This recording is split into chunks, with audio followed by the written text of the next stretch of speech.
today's video, I want to show you how to knit the diagonal chevron zigzag stitch. As the name suggests, the stitch pattern it produces are these really cute diagonally running chevrons. It's great for incorporating into something like a scarf when you're not wanting to work too many repeats of this, but if you're feeling really adventurous, then you could work it into a much bigger project really nice and easily.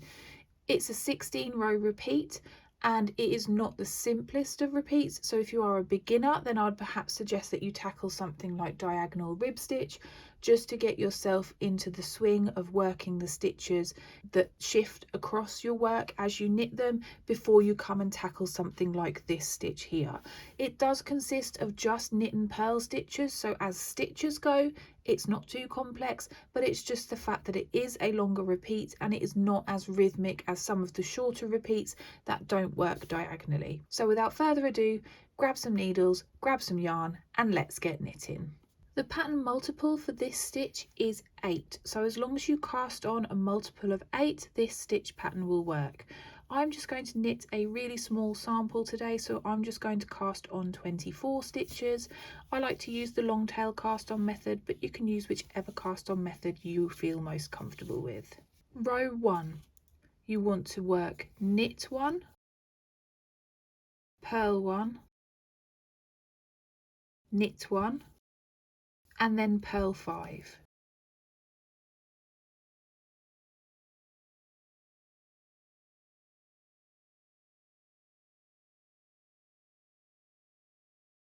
So that's knit 1, purl 1, knit 1, and then purl 5. That's your 8 stitch repeat for row 1. Row 2, you work knit 5,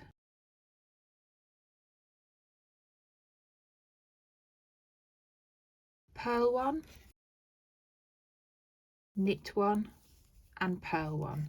That's your 8 stitch repeat. So just to recap, it's knit 5, purl 1, knit 1, purl 1. Row 3, you want to work knit 1, purl 1, knit 5, and then purl 1.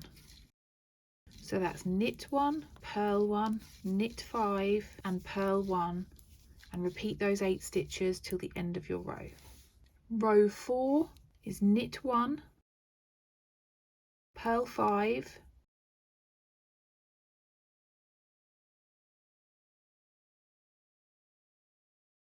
and then knit 1, purl 1. So just to recap, it's knit 1, purl 5, knit 1, purl 1, all the way to the end of your row. The repeat for row 5 is the same as row 4, so you are going to knit 1, purl 5,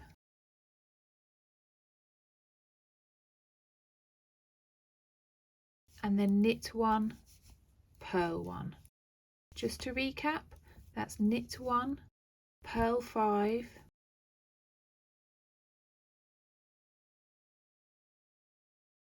knit 1, and purl 1. Row 6, you want to work knit 1, purl 1, knit 5, and purl 1. So just to recap, that's knit 1, purl 1, knit 5, and then finish with a purl 1, and repeat those 8 stitches to the end of your row.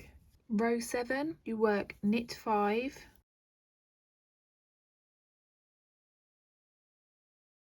purl 1, knit 1, and purl 1. So just to recap, it's knit 5, and then purl 1, knit 1, purl 1, and those 8 stitches are the ones you repeat all the way across the row. Row 8, you work knit 1, purl 1, knit 1, and then purl 5.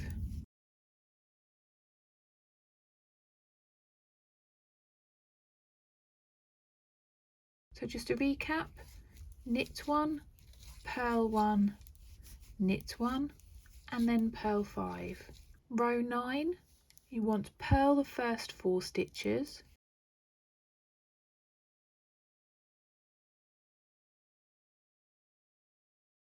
and then work knit 1, purl 1, knit 1, purl 1.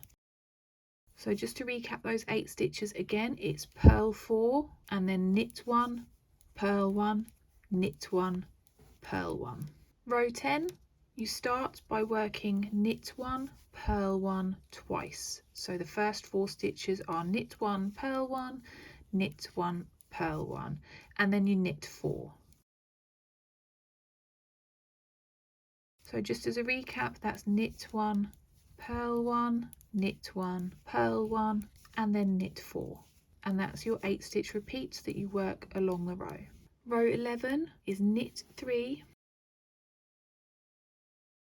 purl 1, knit 1 and purl 1, and then knit 2. So a recap, that's knit 3, purl 1, knit 1, purl 1, and knit 2 all the way along your row. Row 12 is purl 2, knit 1, purl 1, knit 1, and then purl 3. So that's purl 2, knit 1, purl 1, knit 1, and then finish with a purl 3. Row 13 is the same as row 12, so you start by purling 2, and then you work knit 1, purl 1, knit 1, and finish with a purl 3. So just once more, purl 2,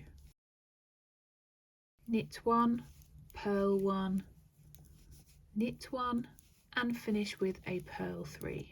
Row 14, you start with knit 3,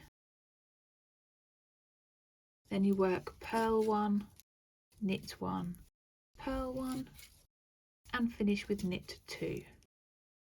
Once more, that's knit 3, purl 1, knit 1, purl 1, and then knit 2.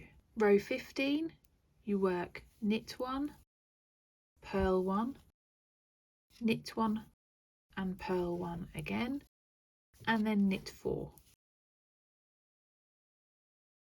Once more, that's knit 1, purl 1, and knit 1, purl 1 again, and then knit 4 all the way along your row. Row 16 is the final row of our repeat, and it works as follows: purl 4,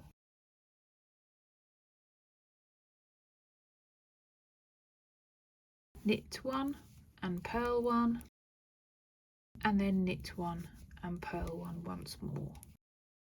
A recap again is purl 4,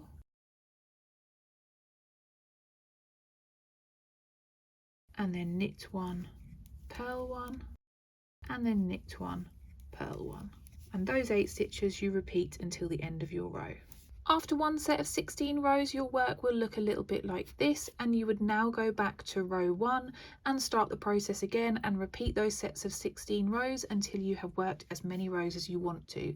When it comes to casting off, I would recommend that you cast off in pattern on a row 16 so that you have a full repeat before you cast off. Although my written pattern specifies a right and wrong side, if I turn my work over, you can see that the work is reversible. So it just depends on which direction you want your chevron zigzags to be leaning in, but this stitch is a reversible stitch. And that's how you knit diagonal chevron zigzag stitch. I really hope you've enjoyed this tutorial, and if you are planning on using this in a project, then I would love to hear what project you plan to incorporate it into. That's all from me for today, and I'll see you again for another video soon.